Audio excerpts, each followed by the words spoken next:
And right, we are live. We are live. Hello, everyone, and welcome to the Green Army. And we're live here for our first podcast on a newly renamed YouTube channel, but we're live on Facebook as well. To all of you people, absolutely great to be on here and to start this podcast. And with Nathan, of course, who's explain yourself as well, as you're the main one on the Green Army, of course. Just a quick question. Can you see me? Yeah. We can see you. Oh, because on my screen it's black. Right. Yeah, hello everyone. Welcome to our first podcast. I've let Harvey take the lead with these podcasts because he's a far more confident person at talking on live streams than I am. Yeah. And Liam has spent the warm up to this hitting 180s on a dartboard. So yeah. Well, you've got your confidence up for the stream, though, Liam. So that's a good start for you. So yeah, great. So it's fantastic for you. Well, fantastic for me because at least if you can build your confidence up, then throughout the stream, at least I know I can build my confidence up with the more questions that will probably come through the chat, and maybe get some answers as well from all of the people that comes into the stream as well. We got loads to talk about today. And obviously, if there's more questions that come in, we'll obviously answer them, and we'll get loads of topics that we'll probably talk about today. But mainly, in particular, obviously, Wayne Rooney's appointment. We'll go through that, of course. Transfer news. That'll be a running topic through most of this stream. I know that loads of people will get loads of names in mind of who we are interested in, and players that could potentially be on the way out. As you can see, if you are on YouTube, you'll see on the thumbnail, of course. And a run of other games as well around the Championship that you've obviously seen the scores of. If you saw the score earlier in the last Championship game today, it's a massive surprise. Blown me away, to be fair, which I did not expect whatsoever. But overall, definitely did not expect that today. I didn't expect that at all. But overall, it's going to be an absolutely fantastic stream, and hopefully we can get some people on here, and hopefully some questions or any other things related to maybe Argyle or maybe other any other things in particular. But it's just going to be the run and go throughout all of this, really. So it's going to be there is no plan. The plan there's is no there plan. is no. There's no script. There's no plan. It's just all going to just be on the go. It's just not really. It's not really. We haven't got a notebook. We haven't got an iPad right next to me that just says, right, you've got to say that. You've got to say this. No, it's not all like that. So we have no rubbish sponsors to sit there and run for a load of rubbish that no one wants to today we are sponsored by. Yeah, we're not doing that. But firstly, in particular, we're obviously the result yesterday, 2-0 to the Greens. We will go through that. Obviously, first of all, we will talk about the appointment of Wayne Rooney as a whole, and his first 3 games as Argyle manager. We will also talk about the Carabao Cup and who we got in the second round as well. But first 3 games as a whole, one loss, well, one major loss, but 1 draw and 1 win. But obviously, the win being in the Carabao Cup as we are to the second round.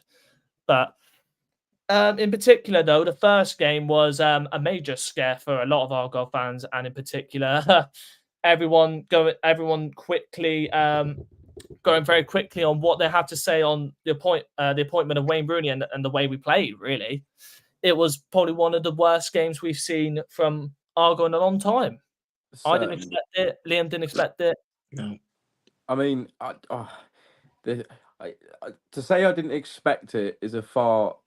I kind of expected us to lose. I expected us to lose, but not in that manner. Yeah, to effectively turn up and cave in to every attack that they or everything they threw. Not even just the attacking, the pressing was far better than us, weren't they? They were far quicker to the second balls. Mm-hmm. They looked a lot stronger than us, and they looked like they had a clear game plan. Whereas I don't think we did in that game. And unfortunately, we got punished for it. Yeah.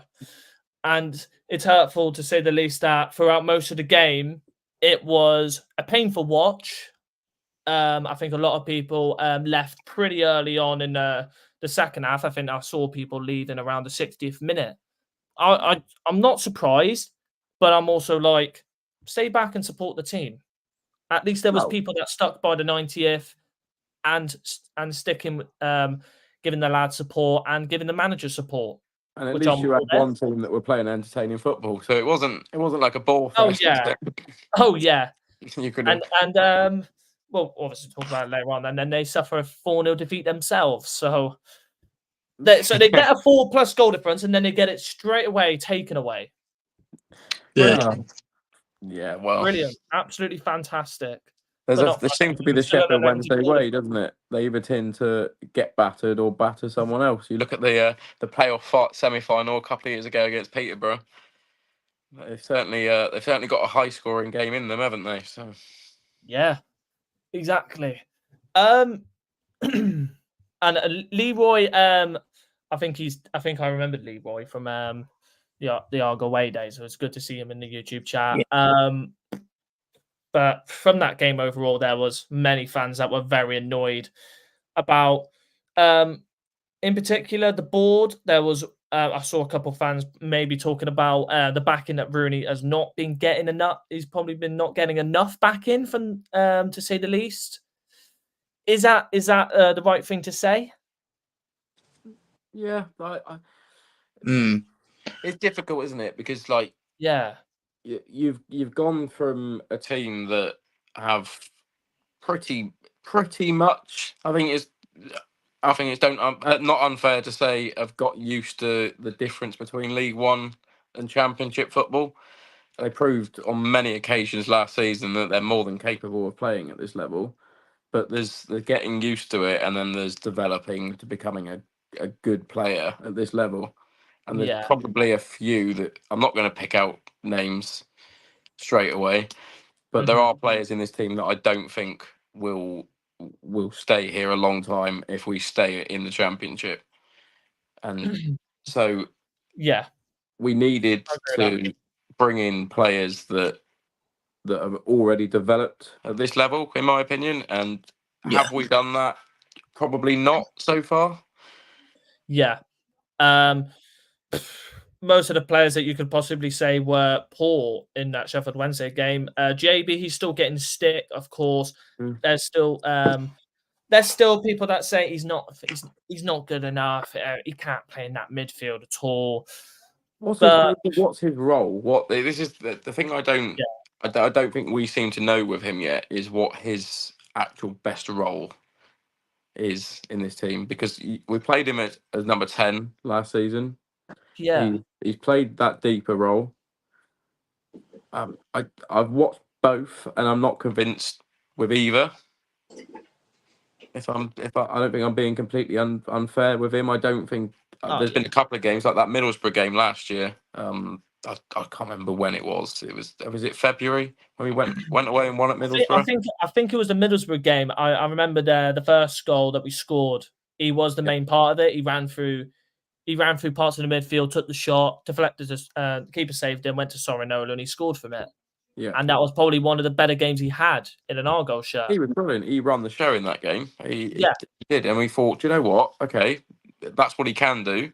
Yeah. If we can see that a bit more consistently, then we've got a good player on our hands. But then I can't think of another game where we saw that between then and the end of the season. Yeah, I feel the same. It just feels like with Giabi, you don't know what he's going to do. Is he going to do something really bad? Is he going to do something that we probably haven't seen from him in an Argyle shirt at all? Really, nope. It's like a box of surprises. You don't know what you're going to get.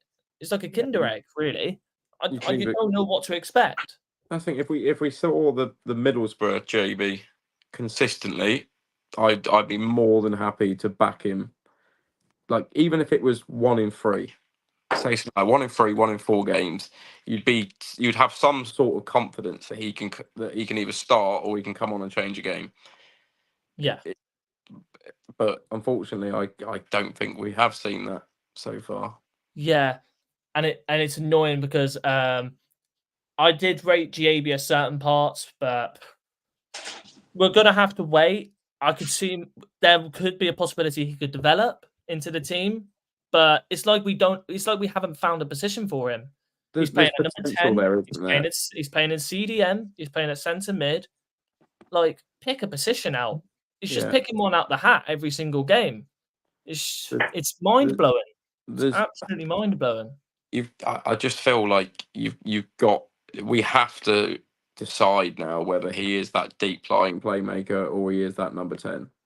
We can't. We've seen enough of him now that, or well, some of the coaching staff that are still there now have seen enough of him that they should know where he's more comfortable, and he should know in himself. He should know whether he wants to play that forward-thinking player or he wants to be that deep-lying player that can get on the ball from deep and make those runs. But I'm not convinced. I don't know. I don't see enough of him myself on the training pitch to say which I believe is his best role, because what we've seen on the pitch hasn't swung it one way or the other. So it'll be interesting to see how we use him going forward. He's still got potential. He's still got loads of time, of course. Remember, well, he could possibly get recalled, or he could possibly get somewhere else. We've seen it with other loan players. But from the way it's going, we'll probably end up sticking with him the whole season. I don't think a lot of people will be happy with it. But remember, we've seen players that started off badly and they've become very, very good. So it's just a matter of time. We'll see what happens, of course. There's definitely, like I said, there's not. Although, like I said, it might seem all negative what we've said. There's definitely been. I mean, there was a game. I can't remember. There was another game. I think it was before the Middlesbrough game where he had a really good game. Like, the potential is there. I find it difficult to 100% shut the door on any player that played under Ian Foster, because I don't think he had a clue what he was doing. Oh yeah. So I'm very hesitant to shut the door on anyone that played under him, because it wasn't great. And by the time that he'd gone, the confidence pretty much been completely knocked out of the team. We did brilliantly those last few games to fight back and stay in the league, like brilliantly. If you look at other games, of course, obviously we got a 2-2 draw at home part to Coventry. This was before the Middlesbrough game. We lost 3-0 to West Brom, 2-0 to Leeds, lost 3-1 to Sunderland away. Beat Swansea. That was our first away win as well under Fozzie. 1-0 win at Swansea. Was it Swansea he was good at as well? It might have been Swansea. I think it was either. I remember Coventry a little bit. That last minute goal was annoying, but I do remember parts of it. Cardiff, was he part of that game? I'm not sure. I think he was. I think it might have been Cardiff, if I'm sure. I remember that Cardiff game. That was the home game against Cardiff. That was the home game. That was Foster's first league game, wasn't it? Yeah. I can't remember. I only remember Devine, because that was Devine's first game. Oh yeah, and he got an assist in that game. Yeah. I really sort of remember focusing on Devine in that game. I can't remember how JB played in that game. Brian Hardy goal, Whittaker goal, and I think Hardy. Yeah, Hardy scored that mental goal from behind the back from that weird angle. I remember it. I don't know how he scored it, but yeah. I think I think you going back to the Wednesday game. I think you take it for what it is. Like, you can't take any positives out of that performance. It's done. No. They needed a reaction on shoot. Or it was Wednesday night, wasn't it? It was Wednesday, yeah, against Cheltenham, and I think it was the perfect response. Well, eventually it was. Yeah, eventually, yeah. Second half was what we wanted to see from the. I know we bought some of our first main starters on in the second half, but it's what you expect from them players, and it's the type of reaction you want after taking a loss like that. And it brings the players' confidence up. It brings the manager's confidence up. And there'll be more belief in the team. It's what you want. And it's the goals that were scored as well. The goal for Ryan Hardy, fantastic cross from Sissoko. And it started from there. Fantastic. Same with Bundu. Good build-up from Sissoko and brilliant finish. When we did we start with 4-4-2 in that game? I think we did, didn't we? We started with yeah, and I think went to a I think we 4-2-3-1. did. Yeah, We when we either played 4-2-3-1. I think we played 4-2-3-1. Ben Waine was on the wing. Callum Wright was in the middle. Isaka was on the right. Yeah, well, and I was right. And then Hardy up front. And then JB and Randall were deep. I thought I was sure we started 4-4-2 in that game, but maybe I got it wrong. It seemed like something had changed from the hour mark. I think at the first 10 minutes it looked like it was a 4-4-2, but then it switched to a 4-2-3-1. Because I could see Ben Waine sitting on the wing quite a lot. Okay, no, that's fair. Well, whatever he changed. Obviously, he changed the personnel at the 60th, didn't he? And it seemed like we changed shape a little bit. Mm-hmm. I don't know whether that was just the players that came on were a little bit more influential than the players that were currently on the pitch. Yeah. Because we brought on Sissoko, Whittaker. Who was the other one? There was three. It was a triple sub, wasn't it? Yeah. Bundu was the other one. Bundu. He was. Do you know what? Yeah. Just to be fair, I know I'm going a little bit further forward here, but I thought he was poor. I thought he was poor against Hull. My honest opinion. His passing was very, very. He couldn't pull off a 5-yard pass to save his life. I didn't watch the whole game. I was obviously at cricket yesterday, so I wasn't able to watch that one. I've only seen the goals, really, all the highlights. Oh yeah. So I can't. Bundu for most of the game is passing. Goodness me, I think. No, not to be harsh at all, but I think I've seen better passing from at certain points. At certain points of the game, it was crucial to get on the counter, and you got to get that pass spot on. And if he got that pass spot on at certain points, I think we would have scored maybe another one. I think, in my opinion, he would have probably scored another one. But it's just annoying. And he was hit. I know it was obviously he was playing centrally. He's playing a central attacker midfield. I don't think he's played in that position before. I think it's an unusual position for him, but it's annoying. It's annoying. I think if we would have played Whittaker essentially, maybe it might have been a little different. I think Bundu likes to come in off the wing, maybe cut inside. I'm really not convinced. I am not convinced by Bundu at all. I think he's sort of one of those players you can use at the end of a game to bully a team that are quite tired. He's maybe like an impact sub, basically. Yeah, it's like an impact sub. Yeah, he's. I don't know. I've just said that I'm not going to write anyone off who played under Foster. So, but oh yeah, but even under Sherry, I didn't think he didn't really make much of an impact, did he? The only impact I can remember him making was the free kick against Wednesday, and then that goal against Leicester. Really? Yeah. Yeah, that goal against Leicester. And he's been here what? Obviously, that goal against Leicester mainly kept us up. So he's been here 12 months, and you pick out two moments, don't you, from an attacker? It's not massively positive, is it? Great. It's not great at all. Yeah, I can understand that one. A defender sort of maybe, because sometimes defensive work goes sort of under the radar, doesn't it? But not attackers. Attackers are sort of based on moments of the game where they shine through, and it's frustrating because you can see that he has the physique to cause problems, and he's strong, he's tall, he's powerful. He's very he is quick. He's unpredictable. He can be unpredictable at the ball on the ball certain times. He's got it. He's got it there. He has got it. But what he lacked was his passing accuracy in that game is the thing that he lacked, and it's just very, very annoying to say the least. If we had a different player in that position that is much more creative, I think if we had a Finis as there, we would have won that game. Yeah. And that's the main. I don't disagree with that one bit. Ooh. Well, to be honest, I didn't watch it. Go on. It's just other loan players that we did get though. In particular, obviously we we talked about GAB, of course. We got him on loan. Tijani, he's only had one game. He only had one game. He wasn't on the bench for No. the whole game. It must have been an injury. Either an injury or, from what other people are saying, he arrived late. So I don't know what that was all about. Yeah. Very, very weird, to say the least. But if he'd arrived, probably suggests that he wasn't playing anyway and he was injured. Yeah. I wasn't too much into that.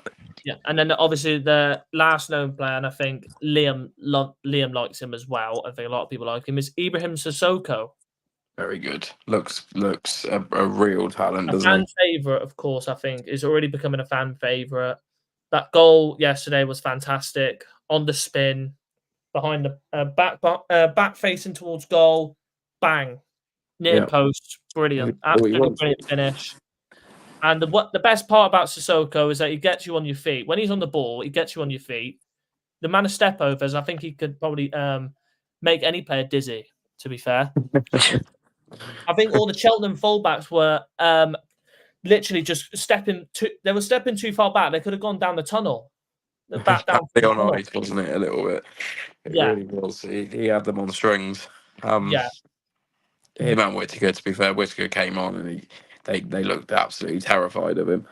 Mm-hmm. But and that's the best part about maybe another best part about our team. You've got Sissoko on one side and you've got Whittaker on the other. You've got one player that wants to maybe cut in just on the edge of the box and go for a finesse shot from outside of the box. And Sissoko likes to take the man on and just push his way into the box. He's not bothered. He'll go on the left. He'll go on the right. He's not. His crossing is phenomenal. Can I just say his crossing is the cross he pulled off for Hardy, fantastic. And there was another cross he pulled off in that whole game was absolutely superb. It was just annoying that no one got to it because it was there to be. It was there to take. Yeah, it was there to take. It was fantastic, but positive signs from Sissoko and fitting as well. Number 7, he deserves a number 7 shirt. Simple as that. Only 21, a bright future. Worrying he could, obviously everyone's saying don't fall in the love of a lone player because you know that they could get recalled. I don't know. I would like to see him stay the whole season, but if he does get recalled, he gets recalled. If he does, it's a massive loss because he's already becoming a major part of this team. Yeah, exactly. Anything else to say about Ibrahim Sissoko, Liam? As a whole, I want him on a permanent, but which you won't get. Yeah, I don't think we've got that amount of money. But yeah, he's very good. He'll do pretty well for us this season for sure. Yeah, with Ballymumba on that side as well, I think that would already see a link up very, very. I could already see a link up brewing there. You've got Joe Edwards and Whittaker on one side and Ballymumba and Sissoko on the other. I could see a link up brewing there, and I just hope they can build on that. You've got other players on the bench as well. We ended up buying Cornell Shooks as well. I want to see more of him because looks all right, doesn't he? From Cornell Shooks in that Cheltenham game is passing. Well, one pass where he pulled off, just circled right around, right through to Hardy. He was through on goal, and it was probably one of the best passes I've seen in a long time. And it's rare, and obviously from a defender as well, it's very rare to see that. Hungarian player. He can play right wing back. He can play centre back, but I feel like he'd probably be more preferred as a centre back. We love our Hungarians, don't we, at Plymouth? We love our Hungarians. I know we do. At Plymouth Argyle, I know we do. But I want to see more of him. It's hard, obviously, to drop the centre backs we have got, Brendan Galloway and Gibson. It's good to see Brendan Galloway back in the team, though. Obviously, he has had injury problems occur in the last, I'd say, year and a half. I'd say he has struggled, but it's good to see him back in the team. Really, I think we need another right-footed centre back. Yeah, we've got Gibson and Galloway that are obviously both left-footed. We've only got Soups that's right-footed, haven't we? Yeah, I think so. He's the only right-footed. And then, we have got Pleggy, but I don't think we've got Pleggy. Sorry, I've forgotten about Pleggy, and I've forgotten about the I forgot his name already. The Icelandic. Icelandic. Oh, Paulson. Yeah, Paulson. That's the one. Yeah. And I'm surprised he wasn't on that. He wasn't on the bench as well. But to be honest, our team looks pretty stacked from what I'm seeing. It looks pretty stacked. It's stacked, but it's not stacked Enough of championship quality. It's stacked full of players. We've definitely got options. There's no debating that. Are they championship quality options? Yeah. What remains to be seen. But obviously Rooney's happy, so if he's happy, that's a positive sign, isn't it? Because the manager's... It is a positive sign.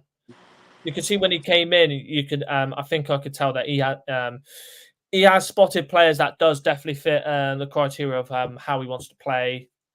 You could see from the whole game there was more intent. There was more intent than there was in the Sheffield Wednesday game.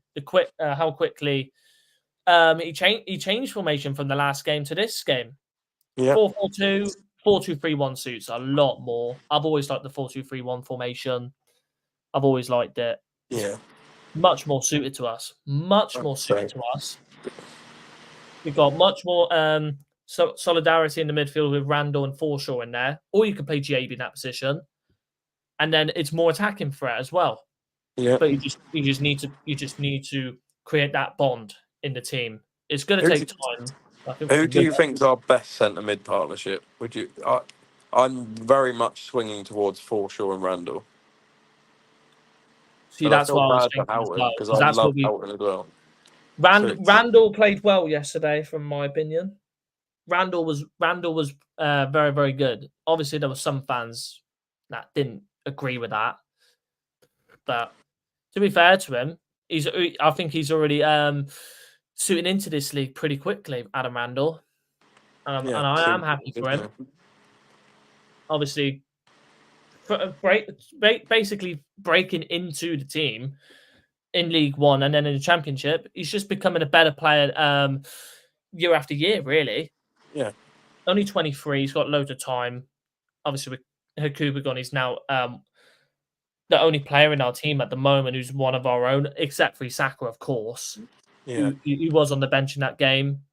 And good to hear from Rooney as well that he will be a regular starter in the team, which I'm happy about. I do agree that he deserves more game time. Obviously, for his age, he's 18, but he does deserve it. 100%. The thing is, like, you've got to be able to bring your own players through the youth academy as well as going out, because you can't afford to go out and spend, well, unless you're like the likes of Leeds, Leicester. Well, Leicester couldn't do it, could they? Actually, even with them with their financial fair play. You can't, or what Birmingham have done in League One. You can't. Not all clubs are in the position that they can go out and spend hundreds of, millions of. I'm not even going to say hundreds because that's you can't put hundreds of £1 million in Birmingham's case. No, you can't go out and spend money on 23 players for a squad. It's just unfeasible. Never going to happen. So never going to happen at all. We've got to be able to bring our own players through. Mm-hmm.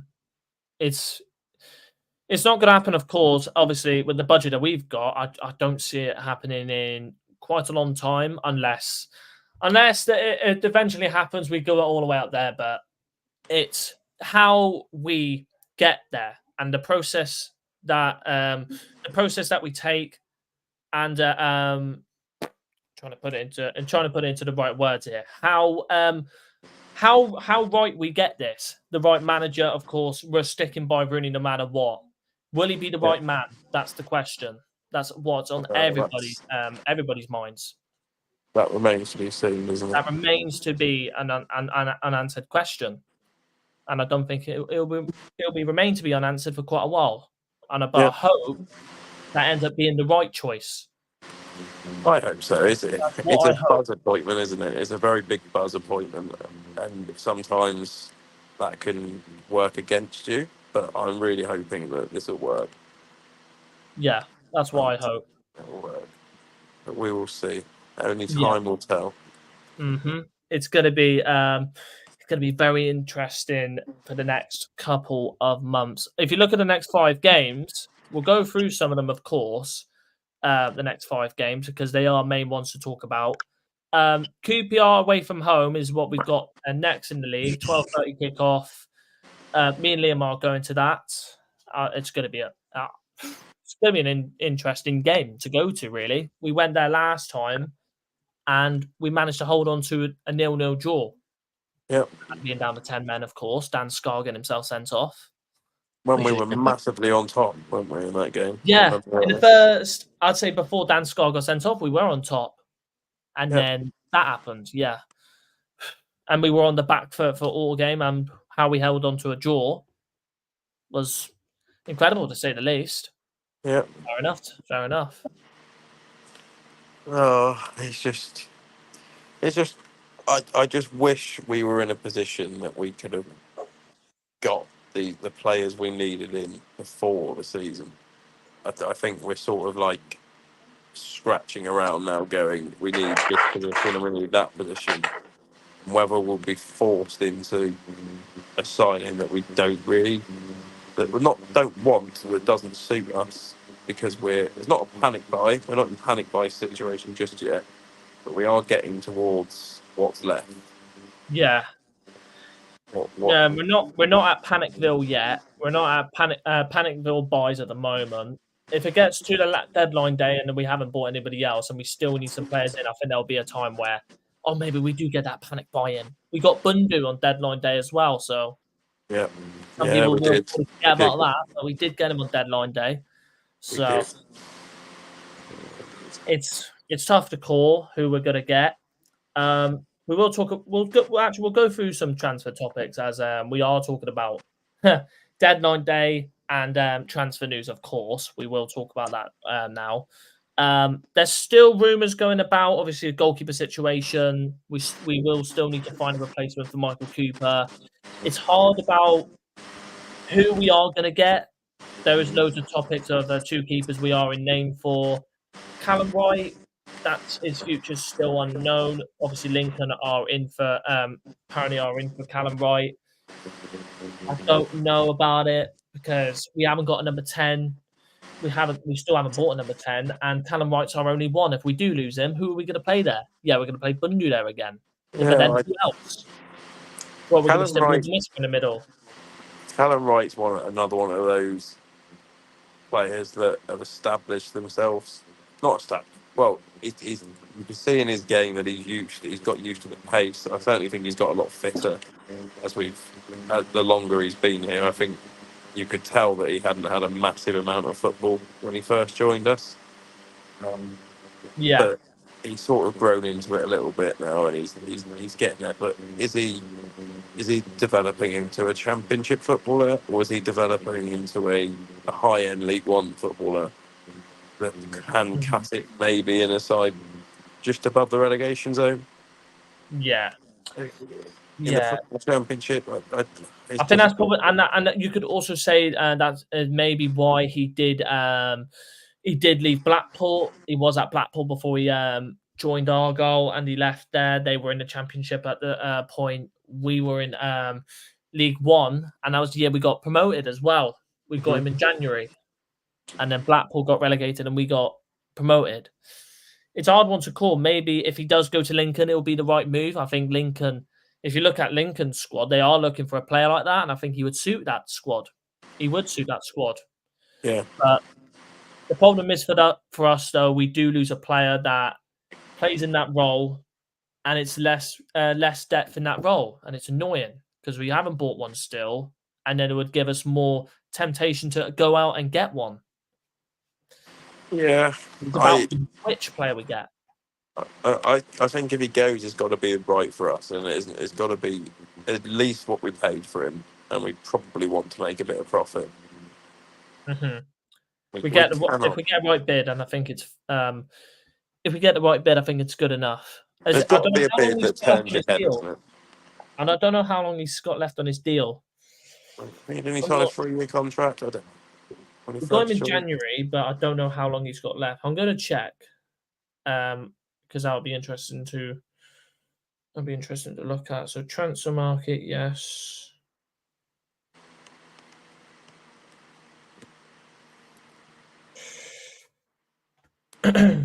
Oh, for goodness sakes. Callum Wright. Surely it should pop up here. There we go. Callum Wright. So yeah, he signed January. Yeah, January 2023. And his contract expires in June 30th, 2026, with an option of a further year. Right. So 2026. So he's got 2 years left. So he's got 2 years left, basically. With an option. So effectively 3 years. Yeah, basically 3 years. So we were not in any rush to sell him, put it that way. It's no. Yeah. If a right bid comes in from Lincoln, then we have a replacement. Yeah. But we will have to replace him first of all, and secondly, maybe get another one because we are lacking in that position. Yeah. Because with Bundu playing there, he's a player that likes to play further out wide. He's not a player that likes to play centrally. So I think I think it is right. We do get maybe 1 or 2. I think 2 may be a push, but I'd like to see 2. We need it. Yeah, I agree. I fully agree. Other players other players that's in talk as well. Dan Scarr left the club. We might as well just get that. We might as well just talk about that as well. Dan Scarr left to go to Wrexham. We don't know how much. It is undisclosed fee. We do miss Dan Scarr. He went to the Sheffield Wednesday game, funnily enough. Yeah, which was very, very funny. But did you see him getting in that squad? It's obviously we've moved to a different formation. We've moved to 2 centre backs with Pleggy in there. Cornell shoots and play there. Powson's in there. Was he ever going to get back in that starting 11? Probably not. And I don't think it's unfair to say that he didn't reach the heights that he did in League One last season. In fact, I don't think it's harsh to say he got nowhere near it. I think there was a few games, wasn't there, where he made a couple of I don't think glaring errors fair, but certainly mistakes that led to key goals. I think back to the Middlesbrough penalty at home. Obviously, there was the red card at QPR. I mean, that game didn't. I know that didn't cost us, but I think we win that game if he doesn't get sent off. Yeah, definitely. Yeah, he did make mistakes last year, but when you look at his League One season, but yeah, he was easily our best player that year. He was never going to be hated off the back of that, was he? He never was. To be fair to him, no, going to Wrexham, I think it is the right move. Yeah, 100%. And he is a high-end League One defender. Being 29, close to 30, I think he is now. I think it is the right move for him. So, yeah, definitely. 100%. To be fair to Dan Scarr, you'll get game time, and at least we did end up getting replacements in that position, which is much needed. Of course, we were looking for centre backs before we even left, so yeah, exactly. It's good that we sorted that out. Cooper as well, another one that's departed, and probably one of the saddest days ever. Argyle fans when he did leave, been our saviour as a goalkeeper since he first broke through all those years ago when he faced Blackburn. It's so frustrating. It was a long time ago. It's so frustrating, isn't it? Yeah, it was a heart wrencher. Really, it was a heartbreaker. It is frustrating, but it is what it is. We can't look back. You've got to look forward. Yeah, and that probably brings us nicely on to the next talking point. Is of the two. It seems like it's now a two player interest when it comes to goalkeepers. It's been reported that we're in talks with Bolton's Nathan Baxter and Blackpool's Daniel Grimshaw. Now, I personally now think that it's going to be Grimshaw, purely on the fact that Baxter started for Bolton today. Now, if their goalkeeper is in advanced talks with another club, they're not going to play him, are they? No. They're just not. No, not. Yeah. It was like with Cornell Shooks. And that's probably why Coops didn't start the first game at Wednesday as well. Yeah, exactly right. But we could see something brewing up in the goalkeeping situation. I think it will probably most likely be Daniel Grimshaw. Haven't heard a lot from him, of course. Obviously, I'll probably have to speak to a couple League One fans and a couple Blackpool fans to get their thoughts across on how Daniel Grimshaw is a goalkeeper. How quick is he with his feet? Because when you look at the goalkeeping situation at Argyle, you want a goalkeeper that's quick, can throw out very quickly, quick with their feet, comfortable on the ball. Because that's what Cooper was like, and I think a keeper like him in that team would suit Rooney. Let's not talk about Hazard on stream because I think Liam would have a lot to say on that. But I think Hazard in that team, I think he'll be a number 2 if we do get another keeper in. Yeah, that's my take. Yeah. Well, on yesterday's evidence, I think he probably, well, the last 2 weeks, really. I mean, I don't blame him for the Wednesday game. Don't misquote me here, but I certainly wasn't convinced by his performance either. And then there was, obviously, I didn't watch yesterday's game, but I've heard that there was a few moments of the game where our own fans were getting on his back. And once you start to lose the fan base at home park, it's very difficult to get it back. Oh yeah, very hard, very difficult. And I've not seen many players manage it, if any. Oh yeah, it's been hard for a couple of players that has experienced their home park. It'll be hard for Hazard. That will be a little bit of a confidence breaker. That and giving it back as well. It surprised me, to say the least. Yeah, it surprised me. But with all of the shout, to be honest, if it was happening to me and I was on the pitch, I would have done the same.